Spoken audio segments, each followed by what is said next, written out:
Welcome to another episode of the Scrappy Business Owner Podcast, where I'm teaching you how to start a business. So the first week, we figured out what business you wanted to start. We picked out your name. We got your URL. And last week, I gave you some insight into what you're going to need to spend money on. We're talking legal things, taxes, marketing, banking, all of the things. This week, we're going to be honing in more on the marketing side of things because marketing is my jam. But it's also one of those things that I talked about last week where it can be something that you can do on your own, and so you can save a little bit of money there. But just know, if you're going to do some of this stuff on your own, it's going to take some time, it's going to take some patience, and it's going to take some grit. So if you just listen to this podcast, you're going to get some really good ideas. Yes, I'm going to give you some insight into like some cost versions, but we're going to really hone in on how you can do marketing for your new business for as cheap as possible. Okay. So let's talk about the first thing that you can do for free, and that is social media. And I know social media can be this big, giant thing that we can be really nervous about, but I'm here to tell you social media doesn't have to be. Social media, yes, of course, is they want you to be on social media 24/7, and it can dictate a lot about your life, but it doesn't have to. You are your own business, and so you can decide how quickly you show up. Now, from a customer service standpoint, you're going to want to show up and be consistent on your social media platforms, but you can always create social media for free on your own. So by social media, I'm talking about 3 different platforms, really 2, and then a bonus one. So we're talking Facebook, which has been around for decades. And then we have Instagram and then YouTube. So Facebook and Instagram, those are 2 that you're going to want to be on right away, right off the bat. And the reason I like Facebook and Instagram is because all of our customers, no matter who you have, whether they're old customers or older demographic or the younger customers, you're going to be able to kind of cross-pollinate on both of those platforms. They're also under the umbrella of Meta. And so Meta is the umbrella, and then we have Facebook, and then we have Instagram. So those 2 are connected. So when you create your Facebook and Instagram accounts, you actually have the ability to connect the 2. So when you do posts as a business owner, you can just do it right inside the Meta platform and post to both of those accounts. So that is why I like those 2 platforms. They're the most popular. So you're going to get the best bang for your buck when it comes to from those social medias. The other one is YouTube. And so I will tell you, YouTube is not one of those that is a huge priority. It requires a little bit of excitement for you to show up on camera.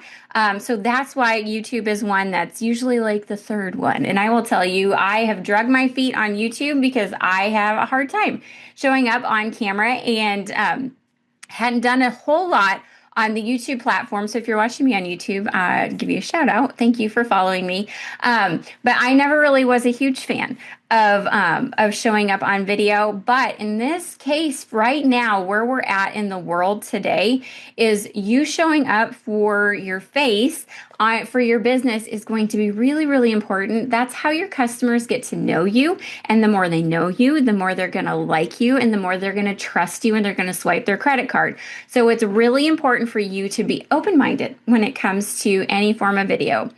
Okay, so let's go back to talk about Facebook and Instagram for a second. So when you go to create those accounts, you have to be sure that you set up both of those accounts as business accounts. We are not setting anything up on either one of those platforms on the personal side of things. So if you have created a Facebook account and somebody has to add your business as a friend, you have a personal account, and it stinks, but you're going to have to restart your business page on Facebook as like this is going to be a business account. Now, the cool thing with Instagram is you have the ability to switch your account to a business account. So you don't have to recreate the wheel. But Facebook, they were created a long time, well before Instagram came around. And so they have a few more hoops you got to jump through. Instagram is like the second tier, if you will, of like the easy way to set things up. Instagram was created in the phone era. So everything is much easier navigating on Instagram from your phone, whereas Facebook is more like the computer and the desktop. So make sure you have a business account set up. We don't want anybody adding your business as a friend. The cool thing about having business accounts on Facebook and Instagram is you have access to insights. If you go to your personal Facebook or Instagram account, you're not really going to see that. And as a business owner, you want to know who's following you. You want to know what your posts are doing, like which ones are resonating with your audience. So those are the types of audience things that you're going to want when you have a business account. The other thing is you can run ads to Facebook and Instagram when you have a business account. If you have a personal account, you can't do that. So you really hone in and really protect yourself from expanding when you do the personal account. So make sure you set up a business account. That's really, really important. The next thing I want you to make sure of on your social media accounts is that you have your right contact information. Maybe you are joining this podcast and you already have a business set up. I want to encourage you, go back to your social media platforms, make sure that email is still working, make sure your website is up to date, and make sure all of your contact information, your phone numbers, nothing has changed. Your address hasn't had an update done to it. You always want to make sure that you have all of that stuff. Okay. And then as far as YouTube goes, so when you create a YouTube account, it's going to all hinge on, remember how Meta is the umbrella for Facebook and Instagram. Google is the umbrella for YouTube. So you need to create a YouTube account or a Google account first, and then you can connect your Google account to your YouTube account, okay? So I will tell you, my Google account is StartPoint Media Group at Gmail. So I created a Gmail account, and then I was able to create a YouTube channel underneath that's associated to that Gmail account, okay? So when you set up that, it'll be really important for you to understand that and show up for video. I know I talked a little bit about this at the beginning of this episode, but it is important for you to show up with your face if possible. Now, if you are a creator and you're building things and you're making things, your face might not be as important, but your hands are, so you're going to have to know some of those things. And in fact, next week, we're going to talk about how you can represent yourself well on social media so you have a little bit more confidence when it comes to that. But just know YouTube is going to be very, very important for you. And like I said, YouTube was not something that I was really interested in. And fun fact about me is when I was in college, I was a public relations journalism major, like print journalism. And for one semester, I decided I wanted to go to broadcasting. I switched over to broadcasting, took my one broadcasting class where I had to show up on camera, and I hated every single second of it. And so I changed my major back to print journalism because there's no way I'm showing my face on camera. And look at where we're at now. YouTube is calling us to show up our faces, right? So it just goes to show that it's really important for us to not put ourselves, what would be a pigeonhole maybe. Let's not protect ourselves and put ourselves in a box where we can't be thinking about doing things outside of ourselves, okay? We got to get past some of these mental blocks. And one of the things I use with, when it comes to showing my face on camera is I will use specific cameras. I have no problem showing my face on a phone camera versus an actual camera. If there's a video camera in my face, I'm going to have a hard time with that. But if I have a web camera or if I have my phone camera, it's a different story. So there's some of those little tweaks that you can make when it comes to making yourself more comfortable. But again, next week, I'm going to talk to you about how we can represent ourselves well in any form of camera space or connecting with networks or something like that. We'll talk about that next week, but it's really, really important for you to show your face. So let's just get past that. I can help you with that. Send me a DM if you need help with that, okay? So that is the free side of things, social media, Facebook, Instagram, YouTube. Let's talk about website for a minute when it comes to your marketing. So you can do this for free, but just know starting something for free, eventually you're going to have to pay a little bit here and there as you go. So when it comes to your websites, you don't always need a website right away. In fact, if you bought the URL after the first episode and you have started your Facebook account, you can forward your URL through the name silo platform that I told you to buy it from, or GoDaddy or whatever. You can forward that website address to your Facebook account or your Instagram account. There's lots of flexibility when it comes to that until you get your website set up. So one of the things that you want to think about when it comes to your website is like, what are you doing? Are you selling a product or are you selling a service? So I will tell you, when I was starting my son's business, when he wanted to start his sports photography business, the first place I looked for a website that had like zero problems, that's going to be the easiest setup possible, would be a Wix site, Wix. So you can set those up.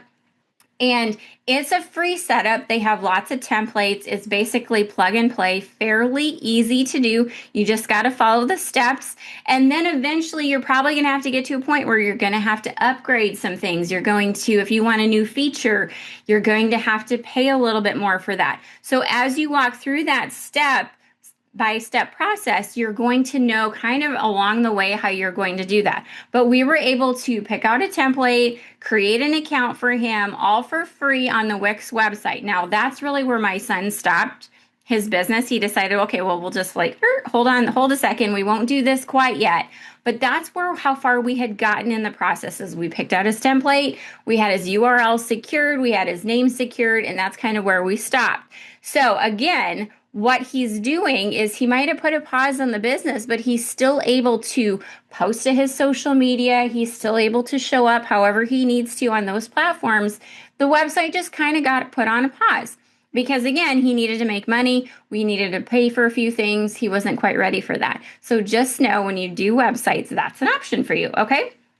If you were selling products, and you can still use a Wix website for products, but one of the websites I would encourage you for if you're selling products specifically would be a Shopify site. And again, Shopify is on the cheaper end of things. I don't necessarily know if it's totally free, but there's a lot of nuances when it comes to creating a website that talks about selling products. You can like the layout, you can pick out the templates. There's lots of plug and play things that you can do, photos, all the things, and it's step by step. Very easy to do. I've done it before, and I don't have a ton of website experience, but I've created one for a client and they loved it. So there's lots of options for that. The things that you need to consider when you are doing a website that Shopify will ask you for is you got to think about weights. And like how much do your products weigh? You got to figure out shipping. You got to do all these things. So there's a little bit more involved when it comes to selling an actual product. So that's one thing that you're going to have to consider. So this one can be somewhat expensive, but just know you're going to, as you're going through the step-by-step process, they're going to start asking you questions that if you say yes to, there's going to be a charge to that. So just know that's kind of how you do it. The third type of website I would encourage you to think about, and this one is more complex. So you have Wix, which is like beginner level, and then you have Shopify, and then you have WordPress. WordPress is by far the most robust, best website platform that you're going to use if you create a website. But this one is where you're going to want to pay somebody to do this. So when I started my business, we built our website on WordPress. It wasn't great, but it was a start. It was done. It wasn't perfect. But then I had to come in and I had to hire somebody to come in, clean it up, fix a few code things. In fact, we had some security issues. That's for another podcast episode. But we had some security issues that we hadn't quite considered when we were building it on our own. So again, these are things that are very helpful when you hire somebody to help you with your website. And I will tell you, there is cost for your time. So if you think about the fact that if you have no technical experience whatsoever and you're trying to build your very first website and you have no experience whatsoever, it could take you months to do that. Where if you pay one particular person, they could have your website done in a week and you'd be done. It'd be worth every single penny for you to do that. And if you need help with any type of building a website or whatever, I have a couple gals that I have worked with in the past. They are amazing and worth every single penny. Like I said, if you were to charge somebody hourly for what you do, think about spending 2 months on a website at your cost per hour. Just think about that for a second. So I charge $60 an hour for my clients. And if it took me 80 hours to just work on a website, I could be making that money. Think about that. $60 times 80. Your website is not going to cost you that much. So I want you to think about when it comes to that, because it's going to help you a ton. Now, one other thing that you want to consider if you have a WordPress site is you're going to want somebody to, on a monthly basis, maintain it. There's like extra things. There's plugins, like little things that are added to your website that are code. Maybe there's a security thing that they figured out they needed to fix. So then they have an update. So if you do your website on your own, you're going to have to go in and manually update that and know all the things. Whereas I pay somebody, my website gal, Karen, I pay her $79 a month, and she takes care of everything. She fixes bugs. She handles any updates that need to be done. And then she gives me a report every 3 months to tell me what all she's working on and if there's any other issues that she found that she needed to fix. So the other part that's really helpful is, and we'll go to the next step, is when you have somebody that's connected to a website, they know how to do all the things, they're also going to be gold when it comes to wanting to set up your email. These website people know how to set up your email, because you sure could have an email that's like startpointmediagroup@gmail.com, but you bring the level of professionalism up when you have startpointmedia.com as the end of your email. So mine would be info@startpointmediagroup.com. You're going to need somebody to help you with that. So that's what's really important when it comes to finding somebody. Like, you have connections in the business industry. If you have a website person, they can also help you with emails and helping you set up your professional emails inside of, Google Workspace is where you'll set that up. Again, I'm not a huge, I don't know a ton about how that is, but I do know my website girl was the one that helped me set that up. So it's really important to have somebody like that in your corner. So speaking of email, that's the next level when it comes to any form of marketing that you do. You can always start for free with your email, but the one thing you're going to need as a business owner is you're going to need an email platform, okay? An email platform is basically something that will help you send emails to your clients, but it also gives them an opportunity to opt out if they want to. So you want somebody to opt in. It's like when we sign up, we go to like Target and they pop up and they say, hey, would you like to sign up to be on our special program so we can send you newsletters and email updates and all the things, and you sign up for that. So that's what having an email for your business does, is it allows people to sign up to be on your email, because we want people to sign up because they want to receive from you any emails that you send out about your products or your services. So in order to do that, you have to have an email platform. So there's places like Flowdesk, MailChimp, and Constant Contact. Those are the three most popular ones. Now, you can start for free, but there's lots of limitations on that. So I want to encourage you, if you're going to start your business and you got to figure out email, research those three: Constant Contact, MailChimp, and Flowdesk. I would say MailChimp is a good starter one. It's not one you're going to want to stay on as you grow. There's another one I use, but it's called Kit. It used to be ConvertKit. That's the one that I use. And I will tell you, it's not as user-friendly as like a MailChimp or a Constant Contact or Flowdesk. So that's why I always recommend those three email platforms. When you use these email platforms, the other thing that's very important is you have to have an option for people to unsubscribe to you. How many times have you gotten an email from somebody and maybe they've been annoying and you've been like, you get all these emails and you cannot unsubscribe from them? A lot of times it's because they're not using an email platform, and that can actually get them into a lot of trouble. There's actually a government restrictions on these types of things for businesses, and it's called the CAN-SPAM Act. It just requires commercial businesses to email people and to not be deceptive. It has to include a sender's address on it, and don't worry, it doesn't have to be your personal address. They'll figure that out, but it has to just allow people to opt in and to opt out. So if you are getting emails from somebody with a Gmail account and there's no unsubscribe button, it means they're not using that, and you could get in a lot of trouble. So it's just really important to start. We want to be above reproach when it comes to starting our business. And so that's something that you can do, and it's for free. You just create a free account with MailChimp, and then you're good to go. So that makes it really easy as well. So email is important. Okay. And then the final thing I want you to think about when it comes to any form of marketing is your logo and branding. We talked a little bit about this last week. You can go to Pinterest. You can go search what ideas that you like when it comes to your logo. You can create your logo inside of the free platform Canva, which I also gave a link in the show notes last week. So there's lots of things that you can do. Pick your colors, pick your branding, and you can use fonts. So you picked out your colors, you picked out your logo, and you built that in Canva. So then let's talk about fonts for a second. So you're going to want 2 different types of fonts, at least. I would say no more than 3, okay, when it comes to the different types of fonts. And you're going to want a serif font and a sans serif font. And if you want to go look at Pinterest and or Google ideas of what are some good font combinations, then they're going to show you the different ones. And I would just say pick one and move on. So you want a serif one and a sans serif one. A serif one is it's like a Times New Roman, where if you look at the ends of the letters, there's little feet or little tails at the end. So that is a serif font. And a sans serif font is like an Arial, where it's just a straight line. If you have a T, it's a straight line. It doesn't have any feet on it. So those are the differences. And you're going to want a font that is, one has a serif and one is a sans serif. And sometimes that's where you can throw in the serif one can be a script font or something like that. You just want to make sure that script font is one of the minimal ones that you use. You're going to want something that's readable, that's a sans serif one.